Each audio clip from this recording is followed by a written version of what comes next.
Well, you can hear me. That's a good thing to start with, yeah. Yeah, enjoy the print days. Their mugs, their printies. But we want to talk about something different. We want to talk about humans, people. Everybody talks about AI. AI can inspire, but also can cause fears. How do I feel with AI? This is what I want to talk about. My principle is my comfort zone. And you have to move people out of their comfort zone. We talked about smoking a while ago. My personal thing is I leave my comfort zone and enter a new comfort zone. And you no longer have a problem. It's that easy. Stop doing what you're doing now. Do something different. Simply stop doing what you're doing. And you're changing while you're doing this. Change and change management is a subjective perception. It's about how we perceive things. We often do our projects, are involved in our projects, and don't see the humans. We fail to see their reactions. How do the individuals react to change? The fears. Many are afraid. They have concerns. How do we handle these? You're faced with change, you see the change, and in change, it is extremely important to think about what you want to keep. This is often forgotten. We actually disrupt everything, but what are the things, the key things I want to keep? Cultural things with people, the human things that I want to retain. And this is what we're going to discuss with my dear guests. If you could please scan the QR code, because I want to know how you feel. Are you undergoing change? Is your company undergoing change? Are you facing family change, private change? How do you deal with this? Where do you stand? What is your feeling about change? Press the button. Oh. There is a trend. A rather strong trend. So everybody here feels that they're undergoing strong change. And this is what I want to discuss with my guests. So welcome Verena Uhlenbrock, Thomas Brandstätter, and Jürgen Mayer with a big hand. Hi, Thomas. Hello, Jürgen. Ladies first, Verena, you are head of marketing and e-business. You are talking very fast, so you really have to listen fast because when Verena starts speaking, service people speed, yes, and you love SAP. Please explain why. I love SAP. This is how it all started. I started in sales and developed a passion for SAP. But then what followed was a passion for change processes, changing towards an active IT system. But SAP was the beginning of it all. And with SAP, you can automate well. Yes, good structured data, and they help to automate things. How has SAP changed in your view? SAP 3 and you've introduced it poorly, and then SAP only remained a bookkeeping system, never worked really well. How has it changed? Well, it really depends on the key users a lot, who actually shape and breathe life into the system. SAP only specifies the framework, and it can only be as good as the key users. And we have an open culture that contributes that all of the key users can introduce their ideas and thereby develops the system consistently. You also said that print connects. This is also exciting because the digital world and print, we have these constant discussions. Print connects. What's your view? We're in the carpenter's business, and carpenters and joiners are very haptical. They're very tactile people. They work with wood, and this is why it is important for us to have the print media. It's about connecting all of the things, the print segment with the complete online segment. And this produces a fantastic synergy, and consumers can buy where they want to buy. Great. And thank you, Verena. Jürgen Mayer of the Hoffmann Group. It's great to have you, Jürgen. You said you can actually read mirrored writing. Yes, I already worked in a print shop before I studied, and we still had the films there, and you saw them on a daily basis. And by passing by, I developed a passion for that. I'm not a typesetter, but I could see the typo right away. It's crazy. I can't open a daily newspaper because I found the typos right away, 3 per page in the Neue Presse.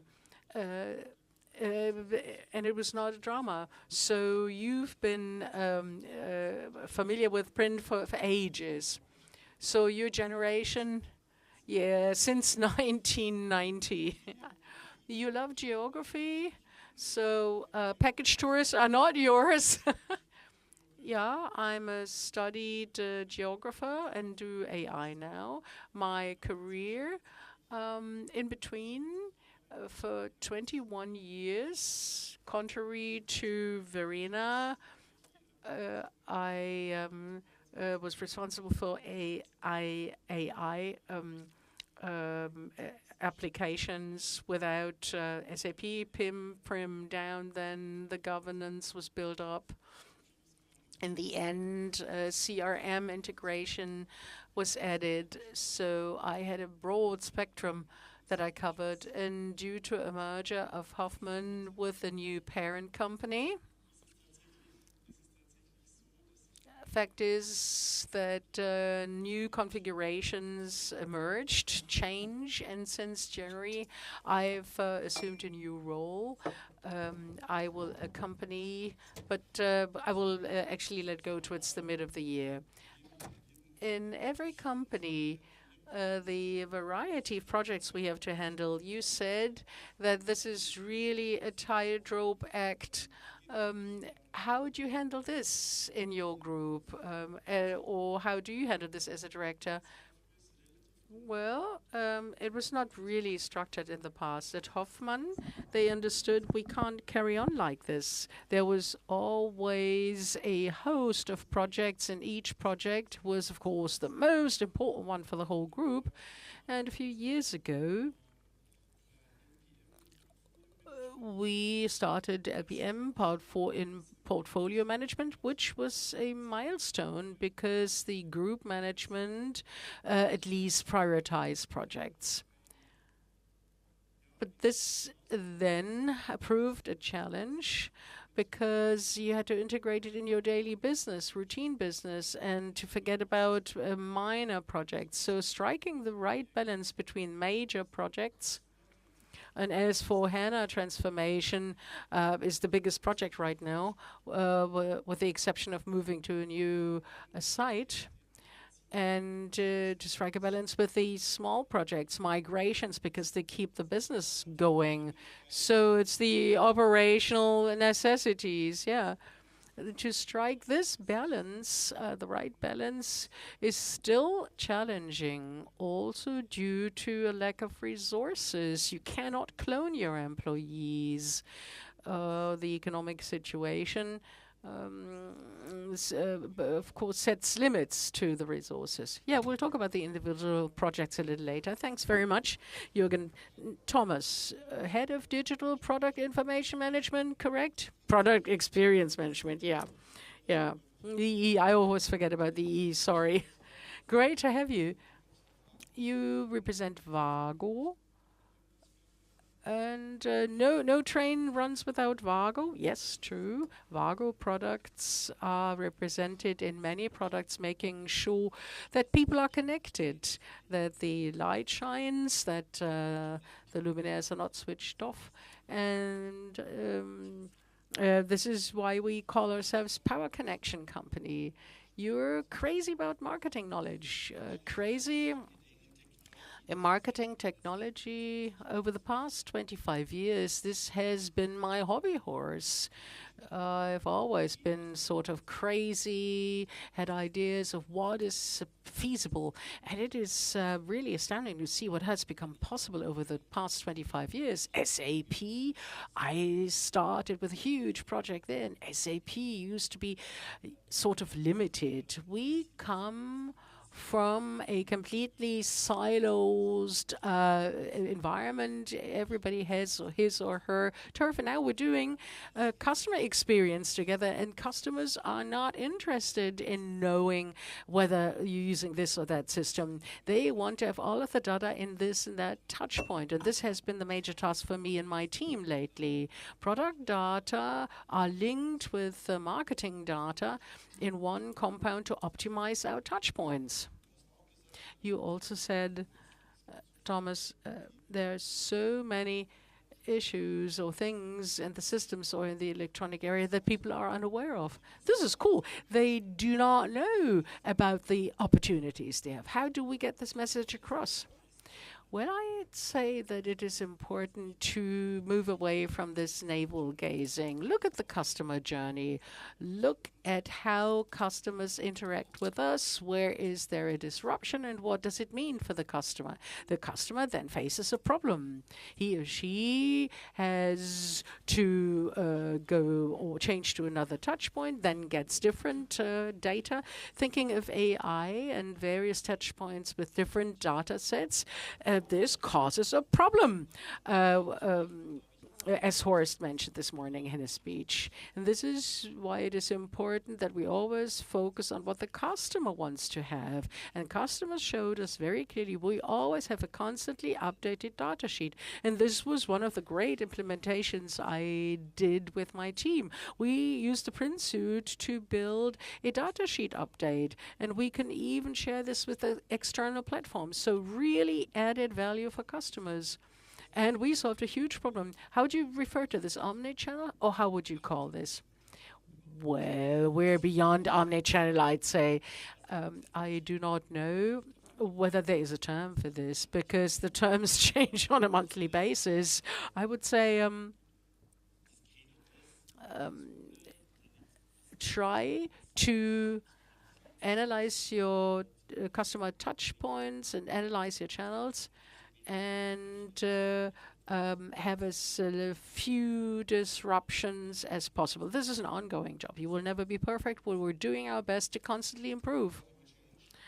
We're talking about change today. This is an extremely important topic, although not a pleasant one.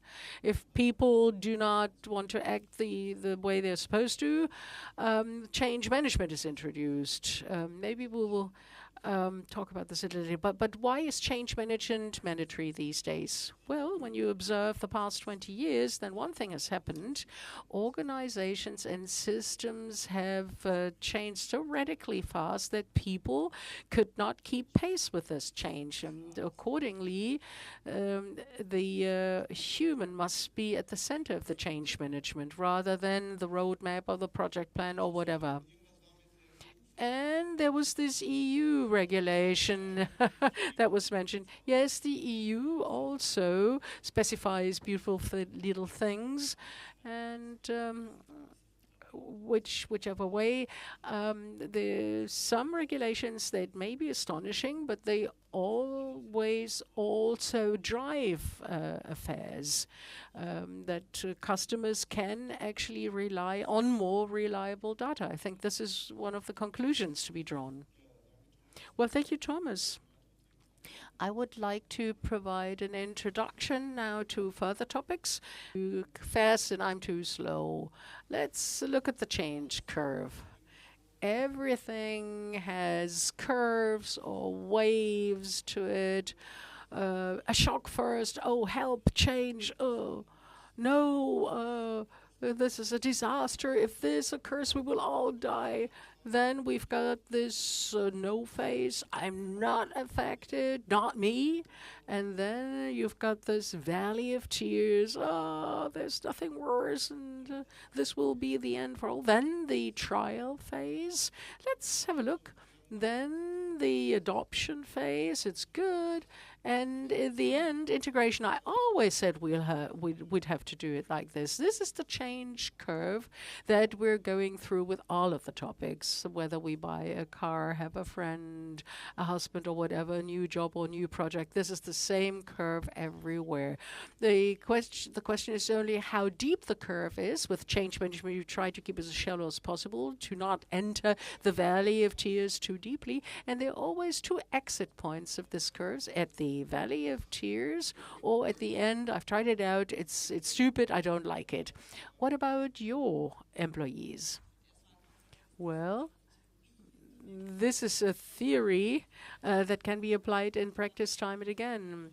You actually go through the same phases, but it of course depends a lot on the employees, or whether they drive the process themselves, whether they see themselves there, and whether they accept the improvement. So you don't have a shock at the beginning, but then you've done something right from the outset. What have you done differently? Well, customize the message for the customers, inspire the employees, and turn them into drivers themselves. Well, it's not only the employee.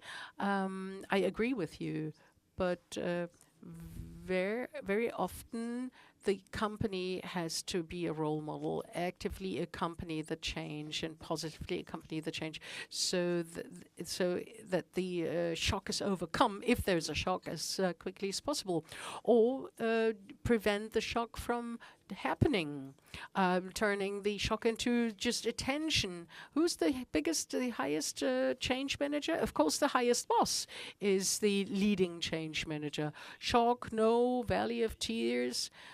For us as leaders, as executives, are the first opportunities for introducing change. Because when I sit together with my employees and listen to them, employees need the feeling that you understand their concerns, their worries, and that you know why this shock happens. Then you can also tell the employees, well, we're all part of this system, so what are the alternative solutions? What else could I do? Yes, I think there are these phases to certain degrees, but over the past 20 years, I've also experienced that when you actually talk to people on a level playing ground, that you then can do away with these, at times also founded fears, not only unfounded. If you use gamification, for instance, saying, well, if we were out in the green field, how would we solve it? This is at least one approach to enter into dialogue with your people. What's a lot worse is when somebody sits in this roller coasters and doesn't say a word. You can take this guy along. As executives, we have to see the silent people, the resistant people, the people who don't want to work along. There's some graspable effect to identify the silent people is extremely important in this change management. People say you don't have the time to do that, but you need this time afterwards, and you pay for it triple and twice. Make people affected and turn them into drivers. Because at times, the spin-off is cool ideas that drive the process even better. Jürgen, you told me yesterday, at times you have to defend the team or address the team, although at times you simply don't know. I don't know, but let's try to handle the change jointly. It is really important that you actually show some conviction to address such issues. I cannot turn anything into practice that I do not back up myself. And it's not a shame. It's not embarrassing to not know everything. I can always ask AI whether it gives me the right answer. I don't know. So what? Well, I'll tell you tomorrow. I follow up on this. This authenticity is a crucial factor, or transparency to its employees. Looking at this roller coaster image, The employee, knowing that you're going downhill now on the roller coaster, feels less concerned than the employee knowing that it's going downhill, because then your stomach can follow the route.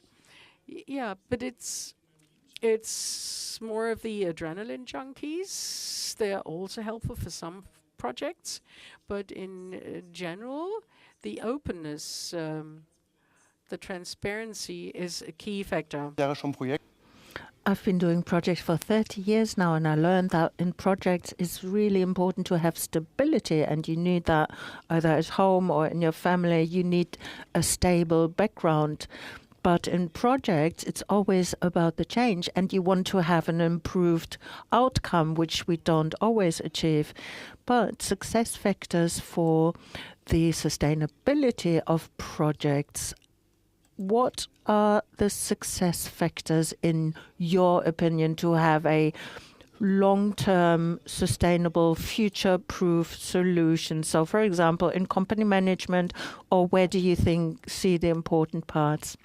I think it's absolutely important to have a mutual basis and a mutual understanding of the purpose of a project, and to have a clear definition thereof. And this is the only way to get people to pull together in a team and find a solution together as a team. If they don't understand the purpose behind it, then it's going to be difficult. And it's not about pushing down a purpose on a team. No, it's about understanding it together. You need to have a story, a credible story, and a vision that everyone can understand and identify with. Lass uns noch mal aufs Team gehen. Verena, you spoke about speed, service, and Vielfalt.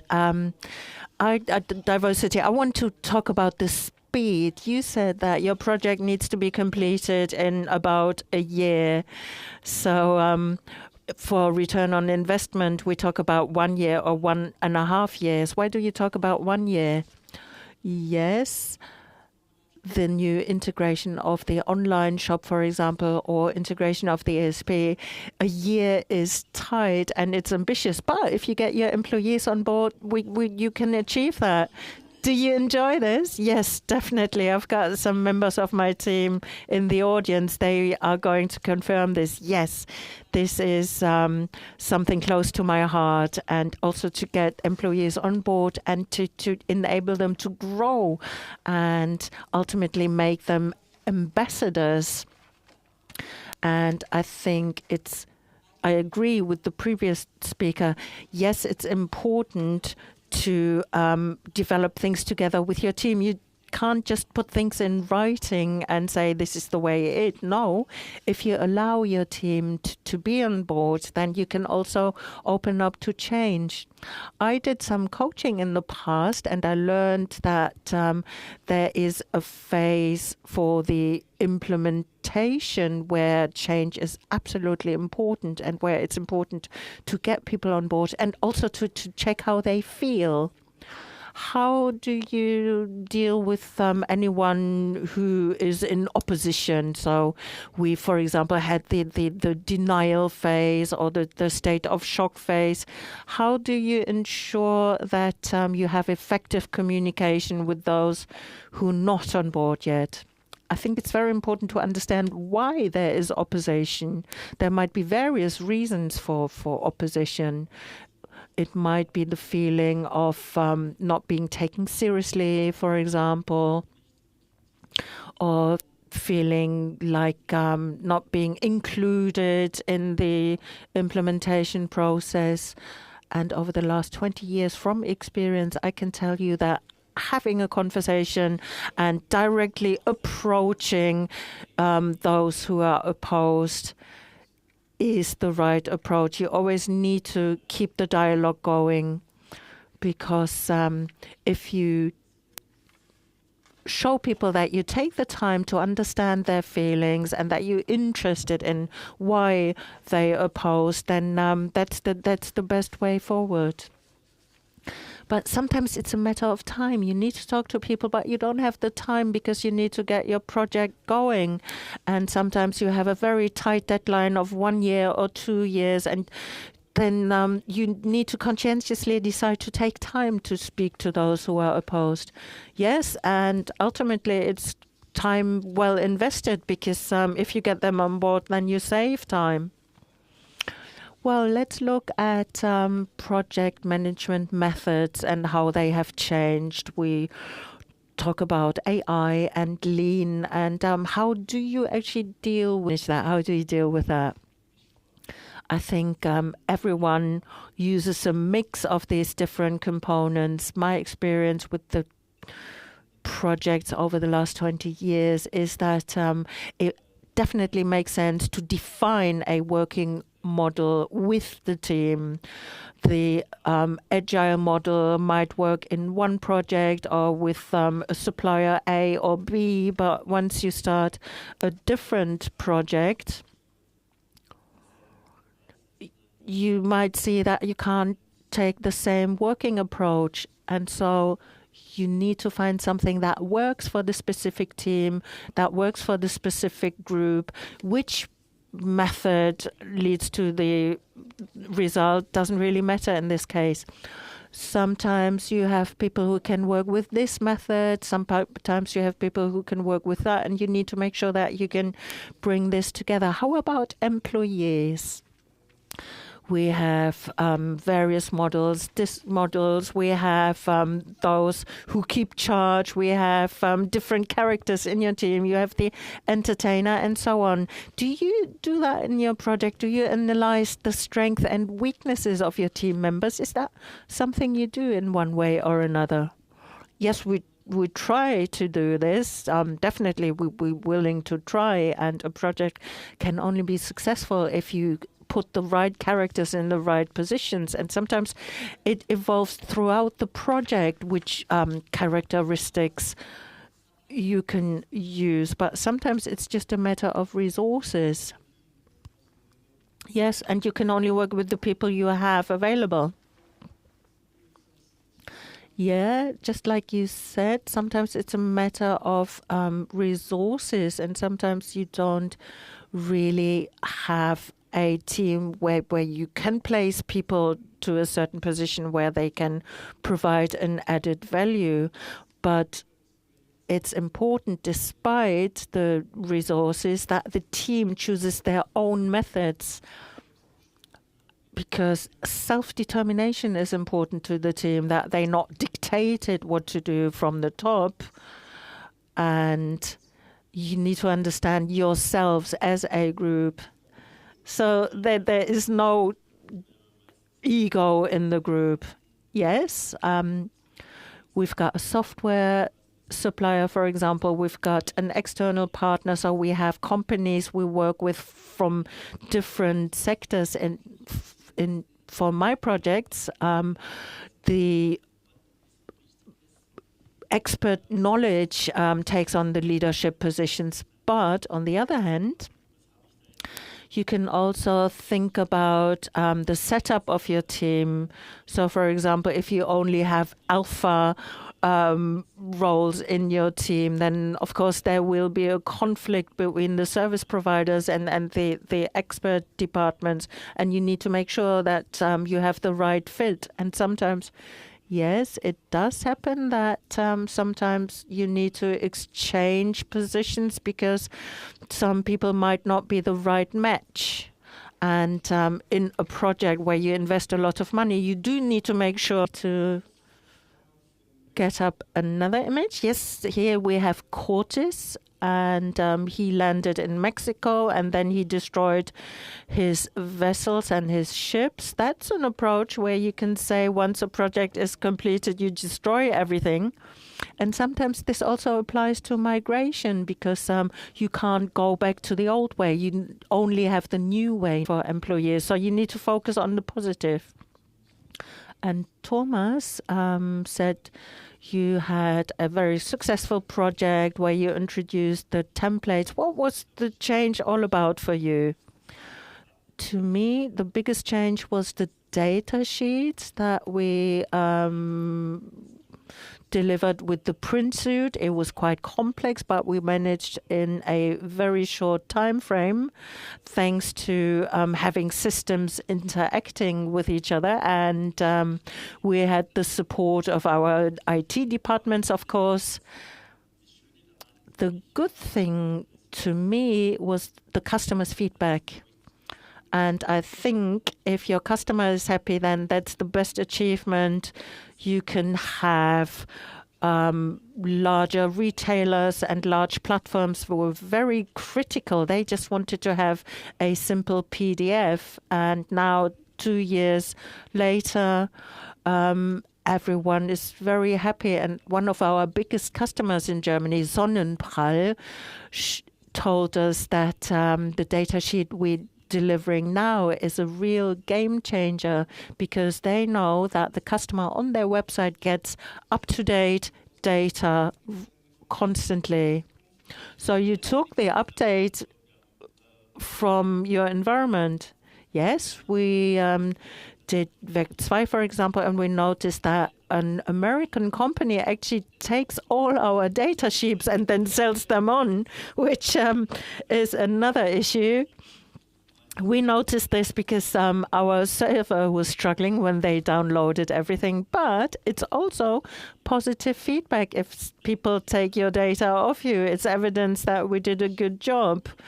But I wouldn't burn the ship, to be honestly. I would more see it like a ship that prevails in the storm. And we did a customer, we asked customer for feedback, and our customer told us what they wanted. So you have to get together and you have to have a approach as a team.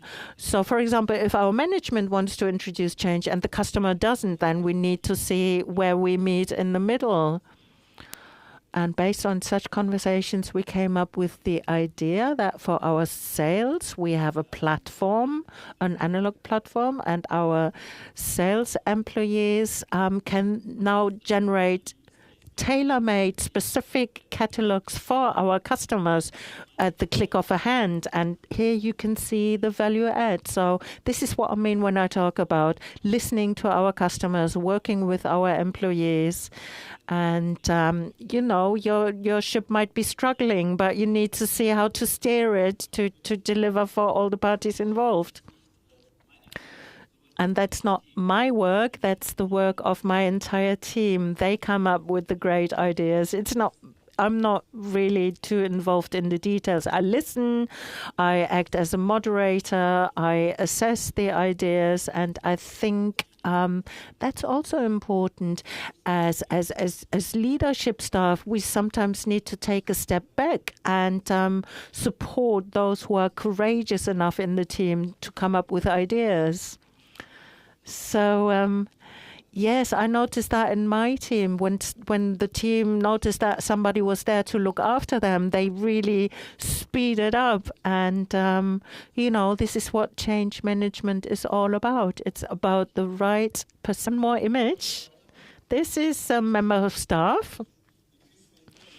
And sometimes it's difficult to move such members of staff. Change sometimes is about getting people to change who don't want to change. So we heard that it's important to get the team members on board, even if you struck for time, because if you don't invest that time, then you're going to lose time in the end. Yes, it's not just about individual members of staff. You've got a whole stable. Yes, stable is a good word to use. Let me give you an example from IT. We have a merge within IT with our parent company in Switzerland, and the different sites are only 200 kilometers apart. But still, you can notice a difference in culture, and you need to work with that difference. I like to have conversations over lunch, but if you have differences in culture, you can't just clarify that over lunch. You need to make an effort. You need to go there. You need to have a fruitful exchange. You need to have activities to get people engaged in conversations. We had a Mario Kart event, for example, and you need to make sure that people talk across different sides. And if you do this, if you make sure there is constructive communication, then you won't have any of these donkey employees. So I think if you don't have sufficient basis for everyone to work with and everyone's just involved in their bubble, then you can't have this understanding that everyone is on the same boat. So you always need to have the broader perspective. Yes, exactly. So the broader perspective is important because everyone has their own tunnel vision working in their own area. And sometimes you don't really understand who does what. So you can kick the donkey in the butt, for example, or try to seduce them with a carrot. But you need to have the whole team on board. Okay, we're actually running out of time, but I've got a question from a member of the audience. And I would actually like to ask you, is there one term, one word you can come up with how you can describe change and how you could best manage? Let me see if we have some results. Oh, that looks quite impressive. Advancement, courage, transparency, being open, opportunities, radical acceptance, making mistakes. You can see these terms here on the monitor?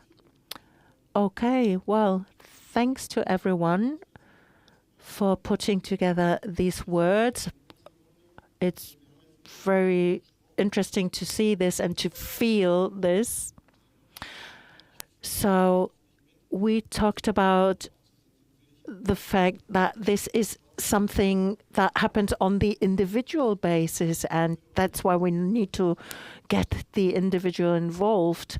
So to summarize this in one sentence or two, what do you want everyone to take away from here today? What's the driver for change? What's your recommendation you want our colleagues and our friends to take away with them from today?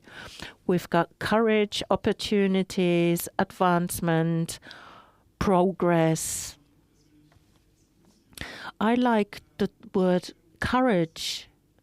I was working on a project quite recently where I introduced MDM when that was still in the early stages.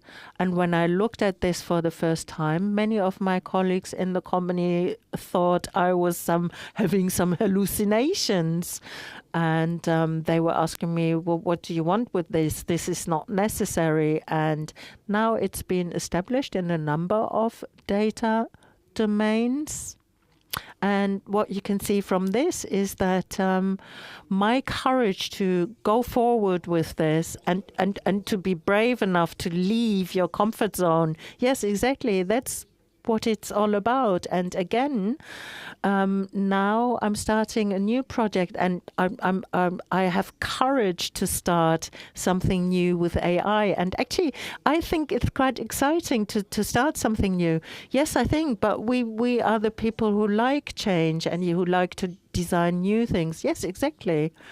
And I want to take this one step further. It's very important for me to get people encouraged, to get people passionate and to really get them on board, to convince them. So together we really have a team that's standing behind the project and people that appreciate their results and their solutions. Yes, I think it's very important not to look in the back mirror, but to look ahead. We are in a changing world, a changing environment, and changing market. So we do need to have this courage to embrace this journey and to actually work on progress and not to just freeze and stay in the current situation. Sometimes it's difficult in certain company cultures to initiate change, but you need to be brave enough to take the first step. Thomas, anything else? Yes, courage is definitely the right term. Yes, we've got a fantastic audience. Thanks for coming up with this. Yes, we need to have courageous people who want something to work, and appreciation is also very important. When you achieved something, then you need to celebrate that accordingly. So I just had a recent project where we don't even realize the achievements we had, and you need to have the courage to take time to appreciate and to celebrate as well. Okay, so this is my last image, which is with love, and use the love.